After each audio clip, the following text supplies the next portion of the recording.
আসন্ন 26 জানুয়ারি প্রজাতন্ত্র দিবস শান্তিপূর্ণভাবে সম্পন্ন করতে ত্রিপুরা পুলিশ সর্বাত্মক নিরাপত্তা ব্যবস্থা গ্রহণ করেছে। শনিবার এই তথ্য জানিয়েছেন ত্রিপুরা রাজ্য পুলিশের ডিজিপি অনুরাগ ধ্যানকার। তিনি বলেন যে রাজ্য জুড়ে আইন শৃঙ্খলা বজায় রাখতে বর্ডার সিকিউরিটি ফোর্স সহ কেন্দ্রীয় ও রাজ্য সরকারের বিভিন্ন সেনা ও আধা সামরিক বাহিনীর জওয়ানরা মোতায়েন রয়েছেন। প্রজাতন্ত্র দিবস ঘিরে ত্রিপুরা পুলিশের সর্বাত্মক নিরাপত্তা ব্যবস্থা গ্রহণ, এই তথ্য জানিয়েছেন ত্রিপুরা রাজ্য পুলিশের ডিজিপি অনুরাগ ধ্যানকার। আইন শৃঙ্খলা বজায় রাখতে বিএসএফ ও আধা সামরিক বাহিনী মোতায়েন।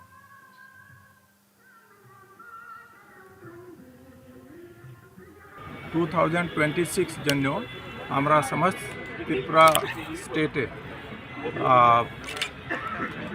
ইলাবোরেট সিকিউরিটি অ্যারেঞ্জমেন্ট করছে।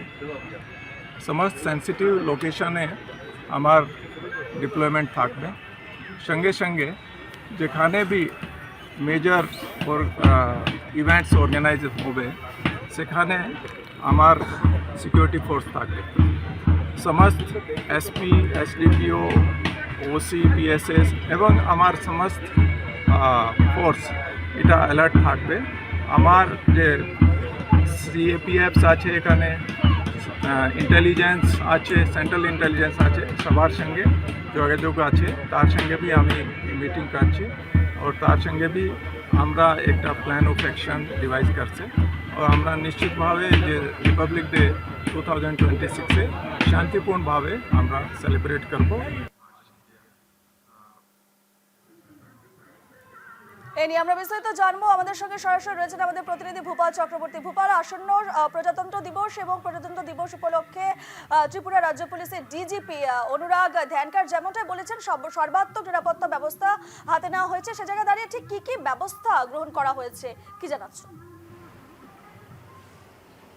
দেখো, যেহেতু সীমান্ত রাজ্য ত্রিপুরা, তিন দিক দিয়ে বাংলাদেশ ঘেরা, সে কারণেই ত্রিপুরা নিরাপত্তার ঝুঁকিটা অনেকটাই বেশি থাকে।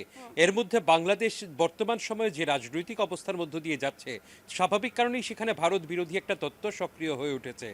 এই মধ্যে অনুপ্রবেশের ঘটনা প্রতিনিয়ত এই অঞ্চল দিয়ে যেভাবে হচ্ছে সেটাও চিন্তা বাড়াচ্ছে।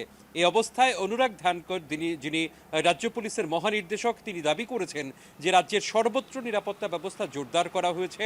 সেখানে কেন্দ্রীয় এবং কেন্দ্রীয় আধা সামরিক বাহিনী, সেনা এবং ত্রিপুরা পুলিশ টিএসআর এর যৌথ ব্যবস্থাপনায় এই নজরদারি বাড়ানো হয়েছে। এমনকি ইন্টেলিজেন্স শাখাও সংশ্লিষ্ট এলাকাগুলিতে সক্রিয় রয়েছে, বিশেষ করে বর্ডার এলাকায়। আরও বিশেষ করে যদি বলা হয়, তবে যে সমস্ত এলাকায় এখনও ফেন্সিং হয়নি সেই সমস্ত জায়গাতে নজরদারি আরও বাড়ানো হয়েছে বলে পুলিশ দাবি করছে।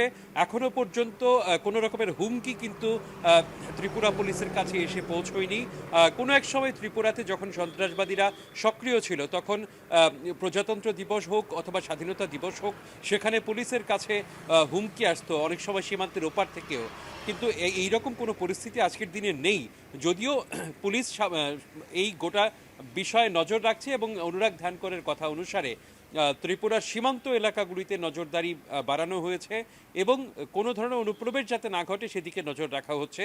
যদিও এই নজর যে কোনো কোনো সময় দুর্বল হয়ে ওঠে সেটা কিন্তু বারবার প্রমাণিত হয়েছে, কারণ কোথাও না কোথাও নিরাপত্তা ব্যবস্থার ফাঁক গলেই কিন্তু অনুপ্রবেশের ঘটনা ঘটছে বা ঘটেছে।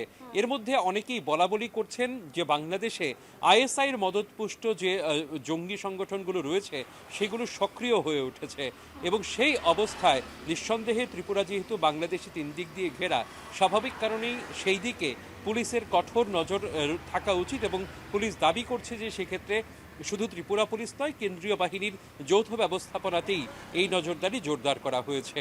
রূপা, বেশ ধন্যবাদ ভূপাল।